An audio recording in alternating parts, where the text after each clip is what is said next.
Ang isa pang dapat i-abolish, yung Presidential Advisor on Poverty Alleviation, yung si Larry Gadon. Wala akong personal kay Larry Gadon, ha?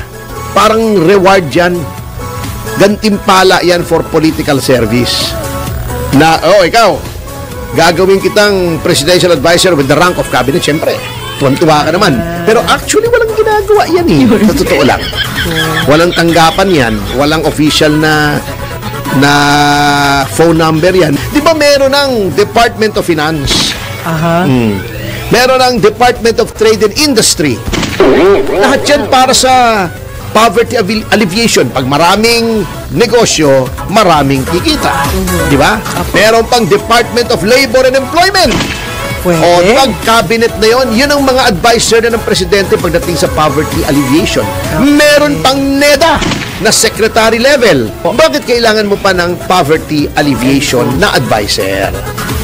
Nasobrahan. Sobra. Kasi mga pondo ng gobyerno yan, may sweldo yan, di ba? Ang dami na na ang mga ahensya na ang ginagawa ay para ma-alleviate ang poverty. Hindi na kailangan yon. Bago non-portfolio pa yan, di ba? Walang departamento yan. Parang brief, parang palutang-lutang kung saan-saan. So, pwede nang tanggalin yung office na yan para makatipid ang gobyerno.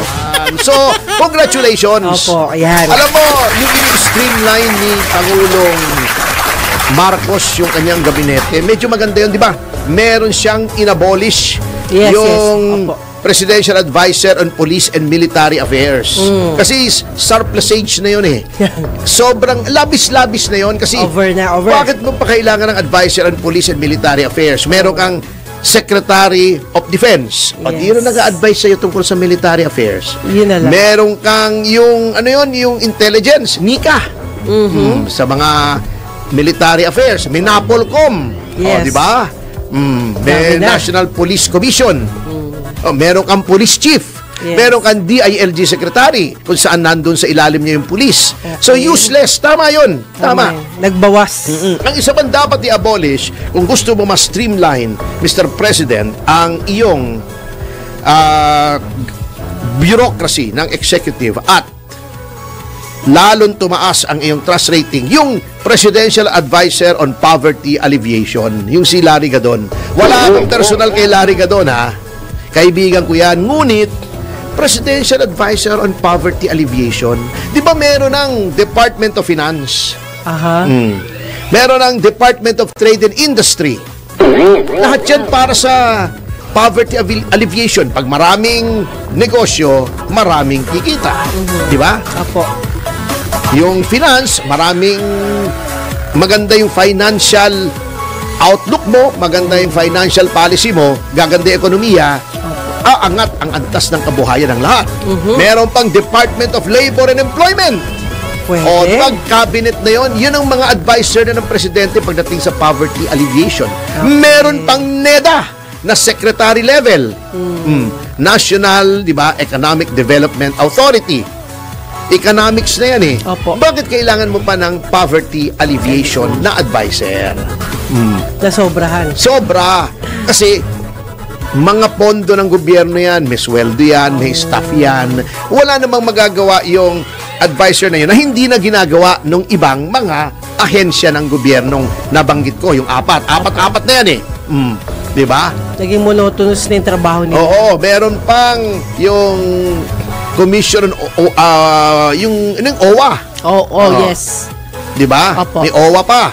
Meron pa yung Commission on Filipinos yung Overseas Filipinos. Ang dami na na ang mga ahensya na ang ginagawa ay para ma-alleviate ang poverty. Hindi na kailangan yon. Bago non-portfolio pa yan, di ba? Walang departamento yan. Parang brief, parang palutang-lutang kung saan-saan. So, pwede nang tanggalin yung office na yan para makatipid ang gobyerno. Magandang advice yan, attorney, ha? Maraming pwede. Kasi, yung mga ganyan, to be candid, ha? Yung mga presidential advisor on this and that. Honorific yan Ibig sabihin, parang reward yan. Gantimpala yan for political service. Na, ikaw, gagawin kitang presidential advisor with the rank of cabinet. Siyempre, tuwan-tuwa ka naman. Pero actually, walang ginagawa yan eh. Sa totoo lang. Walang tanggapan yan. Walang official na phone number yan. Merong isang common na number. Yung mga presidential advisors, honorific yan. Kung baga, nag-umpisa yan noong panahon ni Marcos Sr. nung parliamentary tayo. May minister, halimbawa, yung Minister of Labor. Yung equivalent ng Department of Labor. Minister of the Interior, si Jose Roño. Minister of Education. Ngayon, merong mga honorific na titles. Yung Minister of State. May mga kaibigan kami dyan ng tatay ko eh. Minister of State siya. With the rank of cabinet. May isang kaibigan yung tatay ko, si Minister Juan Tumbocon. Minister of State for Chuchu Chenes. Something. Basta ang title nila, Minister of State. Minister din ang title. Ayun. Yan. Walang portfolio yon. Yun ang... paano yun, sir? Kawawa naman yung tao. Yung posisyon niya, pwede ba i-transfer sa iba? Hindi. Tanggalin na yung posisyon na yun. Hindi na kailangan na. Tanggalin yung na mga yun. presidential advisors, dapat i-minimize na yun. I-minimize na yun. Dapat yun. Para sa akin Opo. Oo. Ito ang isa pang dapat pagtuunan ng pansin. Yung mga loose cannons na mga secretaries niya, katulad ni Secretary Remulla. Ito, nothing personal here. Ito, napapailing ka na lang, napapakamot ka eh. Hindi napapakamot sa baba, sa taas. Mahirap yung nagkakamot sa baba eh. Baka may rashes yun eh. Di ba? Baka may... Ano naman suggestion mo? Allergy, di ba? Minsan may kulani o ano. Sa baba, nagkakamot. So, hindi, what's kasi, your suggestion? Hindi, kita ba to? Sige po. Noong itong si alias Totoy ay biglang lumabas. Si Remulla was all over the place. Nako, ang mga involved dito ay mga makapangyarihang mga tao, mga general, mga mayayaman, kaya niyang impluwensyahin ang korte.